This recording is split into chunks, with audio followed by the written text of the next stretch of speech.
Alhamdulillahilladzi anzala as-sakinata fi qulubil mu'minina liyazdadu imanan ma'a imanihim. Asyhadu an la ilaha illallah wahdahu la syarika lah wa asyhadu anna sayyidana Muhammadan 'abduhu wa rasuluhu la nabiyya ba'dah. Allahumma shalli wa sallim wa barik ala sayyidina wa habibina wa syafi'ina wa maulana Muhammad. وصل وسلم ورضي الله تعالى عن كل الصحابة رسول الله أجمعين أما بعد فيا أيها الحاضرون الكرام أوصيكم ونفسي بتقوى الله اتقوا الله حق تقاته ولا تموتن إلا وأنتم مسلمون فقال الله تعالى في كتابه الكريم أعوذ بالله من الشيطان الرجيم بسم الله الرحمن الرحيم لئن شكرتم لأزيدنكم ولئن كفرتم إن عذابي لشديد صدق الله العظيم وصدق رسوله النبي الكريم ونحن على ذلك من الشاهدين والشاكرين والحمد لله رب العالمين. Hadirin jamaah salat Jumat yang mulia, mari kita bersungguh-sungguh bermujahadah agar setiap waktu yang kita lewati berguna untuk meningkatkan ketakwaan kita dalam setiap kesempatan. Kiranya bertambahlah kesyukuran kita atas segala nikmat yang didapatkan. Bertambah kesabaran kita atas segala derita yang ditimpakan. Bertambah ketawaduan kita atas segala pencapaian.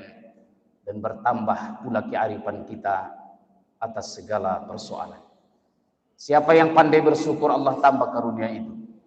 Dan siapa saja yang kufur, Allah akan ambil karunia itu dari jalan yang tak pernah diperkirakan. Wa man yashkur fa innama yashkuru li nafsihi wa man kafara fa innallaha ghaniyyun hamid. Salawat beriring salam semoga senantiasa dilimpahkan kehadiran junjungan kita yang mulia Habibana wa Maulana Muhammad. Allahumma salli wa sallim wa barik alaih. Hadirin jamaah salat Jumat yang mulia, sebuah tulisan ringkas khatib di Hikmah Republika berjudul 4 pertanyaan tersulit. Kiranya setelah ini bisa dilihat ulang, dibaca, ditelaah, dan bisa kita ajarkan kepada anak-anak kita, keluarga kita. Kiranya bisa menjadi tuntunan dalam kehidupan.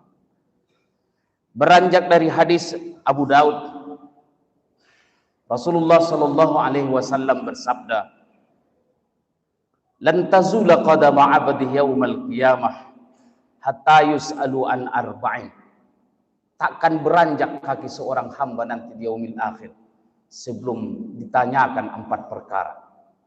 Dan 4 perkara inilah pertanyaan yang paling sulit nanti di yaumil akhir. Dan dikasih tahu oleh baginda Nabi supaya kita bersiap-siap menyiapkan jawabannya. Supaya mampu kita nanti menjawabnya di yaumil akhir. An umrihi fima afnahu. Tentang umur, untuk apa dihabiskan. Wa an syababihi fima abalahu. Usia muda untuk apa dimanfaatkan. Wa an malihi min aina iktasabu wa fima anfaqahu. Dan harta dari mana didapatkan dan untuk apa digunakan. Wa an ilmihi madza amila bihi. Dan ilmu untuk apa diamalkan. Saudara kaum muslimin, khutbah yang singkat ini hanya membahas 2 hal dari 4 pertanyaan itu. Pertanyaan ketiga dan keempat tentang harta. Wa an malihi min aina iktasabahu wa fima anfaqahu. Tentang harta yang kau dapatkan, dari mana kau cari, bagaimana kau mendapatkannya, dan untuk apa pula kau manfaatkan. Soal harta akan ditanya 2 hal. Min aina iktasabahu, dari mana didapatkan. Yang kedua, wa fima anfaqahu, dan untuk apa dinafkahkan. Saudaraku kaum muslimin, hadis ini sekaligus juga mengisyaratkan kepada kita, bekerja keraslah kita. Bersungguh-sungguh kita bekerja. Allah, Rasulullah itu senang dengan tangan yang kasar karena sulit dan beratnya pekerjaan. Jangan pernah berpikir bahwa rezeki yang kita dapatkan itu cukup sajalah buat kita dan keluarga kita. Tidak. Banyak orang lain yang menunggu pertolongan kita. Di sebelah masjid ini ada rumah sakit sehat terpadu Dompet Duafa.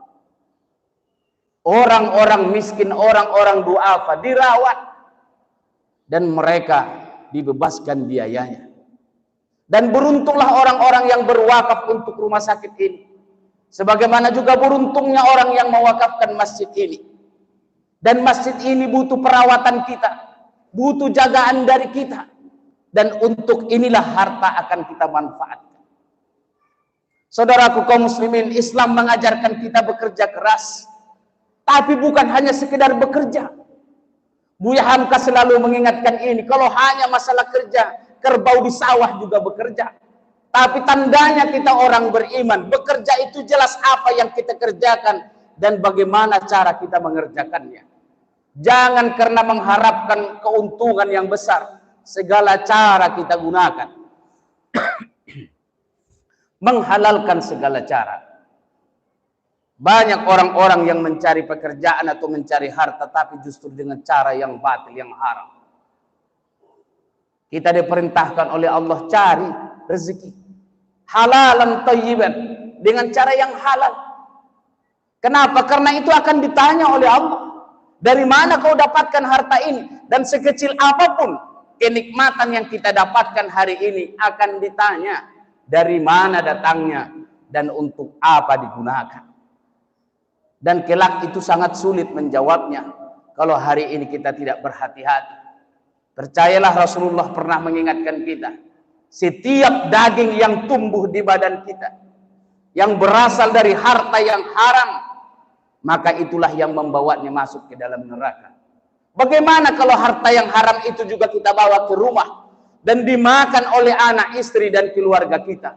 Disitulah awal ketidakberkahan. Dan itulah awal kerusakan. Oleh karenanya Rasulullah ingatkan ini. Tentang harta ditanya dua hal. Dari mana kau dapatkan dan untuk apa kau manfaatkan. Kalau hari ini kita berhati-hati, insya Allah rezeki yang halal itu masih luas bumi Allah ini dihamparkan. Jangan pernah kita terbujuk rayu mencari yang haram saja susah, apalagi yang halal. Itu adalah ungkapan orang-orang yang salah jalan dan tak boleh kita dengarkan. Yang kedua, yang penting dari pertanyaan dari 4 ini adalah tentang ilmu. Kalau yang pertama adalah harta, dari mana dan untuk apa.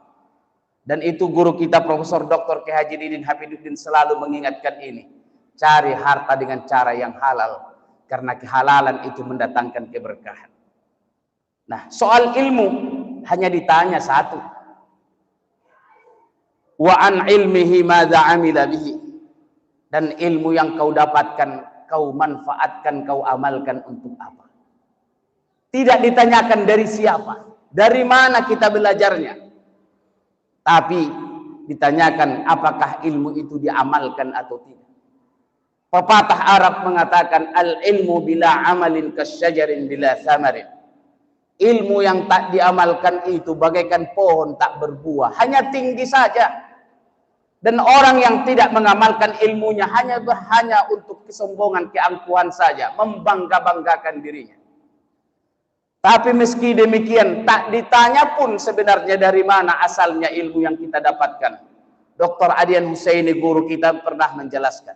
Sebenarnya soal ilmu itu hanya ada 2 yang paling utama. Yaitu belajar apa dan kepada siapa. Kenapa ini penting? Jangan sampai salah apa yang kita pelajari dan jangan sampai salah siapa guru yang mengajari. Ilmu yang benar, kalau salah gurunya bisa jadi salah. Guru yang tidak bagus walaupun ilmunya bagus bisa juga ilmunya tak bermanfaat. Jadi bukan belajar kemananya yang penting, tapi belajar apa dan belajar kepada siapa. Disinilah pentingnya ilmu. Fardu ain dan fardu kifayah. Karena ilmu fardu ain itu akan ditanya langsung kepada kita pertanggungjawabannya. Jangan sampai salah kita menuntut ilmu dan jangan sampai salah kita mencari guru. Karena itu bisa menyesatkan kita di dunia dan di akhirat. Saudaraku kaum muslimin, di ujung khutbah yang singkat ini, bukankah kita sangat risau dan bersedih hati Ketika lebih dari 300 kasus terjadi di negeri kita, gagal ginjal akut karena kesalahan obat, katanya kesalahan obat, dan diminum oleh anak-anak bayi kecil yang tidak mereka tahu apa-apa, dan mereka menjadi korban dari obat ini. Dari data terakhir, lebih dari 170-an anak-anak meninggal dunia karena gagal ginjal akut, salah minum obat. Bukan salah orang tuanya yang membeli obat, tapi dalam obat itu ada racun yang diselipkan. Ini hanya ada dua kaitannya, antara ilmu yang disalahkan, disalahgunakan oleh orang-orang yang berilmu tentang obat-obatan, dan yang kedua adalah adanya bisnis atau urusan keuntungan duniawi yang ada di dalamnya. Dan bukankah kita lihat juga bagaimana televisi, berbagai pihak berwenang saling melempar tanggung jawab. Melempar tanggung jawab tidak akan menghidupkan bayi-bayi yang mati itu. Bukankah kita lihat tangisan seorang ibu di Aceh ketika anak satu-satunya meninggal dunia dan ia tak mampu lagi menolongnya, padahal dia sudah membawa ke rumah sakit dan membelikan obat yang menurut dokter akan menyembuhkan anaknya, tapi justru secara perlahan-perlahan di pangkuannya anaknya meninggal dunia karena di dalam obat itu ada unsur yang mematikan. Inilah kalau ilmu tidak didasarkan kepada iman akan mendatangkan kehancuran. Yang berderajat mulia itu adalah kalau ilmu didasarkan dengan iman. Tapi kalau ilmu tidak didasarkan pada iman, dia akan mendatangkan kerusakan, dan itulah yang ada di hadapan. Semoga khutbah yang singkat ini menguatkan kita semua, orang tua dan anak-anak, para remaja seluruh umat Islam. Bekerja keraslah mencari kehidupan dunia ini. Dunia kita harus berjaya, akhirat pun kita bahagia masuk surga. Dan itu salah satunya dengan ilmu. Siapa ingin berjaya di dunia harus dengan ilmu. Siapa yang ingin bahagia di akhirat juga harus dengan ilmu. Demikian pesan baginda Rasul kepada kita, supaya umat Islam tidak terzalimi, tidak tertindas dan tidak tertinggal, dan hanya menjadi bahan olok-olokan atau hanya dimanfaatkan untuk kepentingan orang lain. Barakallahu li wa lakum fil Qur'anil azim, wa nafa'ani wa iyyakum bima fihi minal ayati wa zikril hakim, wa taqabbala minni wa minkum tilawatahu innahu wal ghafurur rahim.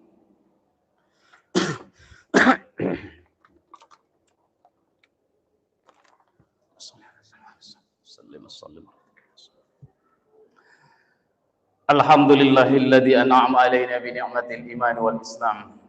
Asyhadu an la ilaha illallah wahdahu la syarika lah, wa asyhadu anna sayyidana Muhammadan 'abduhu wa rasuluhu la nabiyya ba'dah.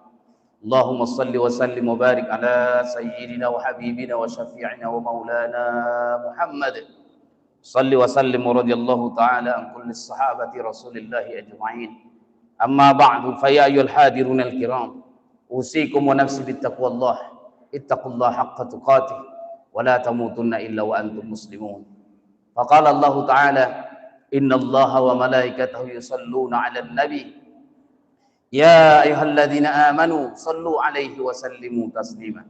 Allahumma shalli 'ala Muhammad wa 'ala Muhammad kama shallaita 'ala Ibrahim wa 'ala Ibrahim, wa barik 'ala Muhammad wa 'ala Muhammad kama barakta 'ala Ibrahim wa 'ala Ibrahim fil 'alamin innaka Hamidum Majid. Amin ya Allah ya Rabbal Alamin. Allahumma ighfir lil mu'minina wal mu'minat wal muslimina wal muslimat al-ahya'i minhum wal amwat innaka sami'un qaribun mujibud da'wat wa ya qadiyal hajat. Allahumma tawil a'marana wa sahih ajsadana wa nawwir qulubana wa wasi' arzaqana wa ila al-khairi qarribna wa an syarri abaidna. Rabbana atina fid dunya hasanah wa fil akhirati hasanah wa qina adzaban nar. Walhamdulillahi rabbil alamin. Ibadallah, innallaha ya'muru bil 'adli wal ihsan wa ita'i dzil qurba wa yanha 'anil fahsya'i wal munkar wal baghi ya'idukum la'allakum tadhakkarun. Fadhkurullaha al-'azima yadhkurkum washkuru 'ala ni'amihi yazidukum was'aluhu min fadli yu'tikum wa la dzikrullahi akbar. Wallahu ya'lamu ma tasna'un. Aqimis shalah. Allahu akbar, Allahu akbar.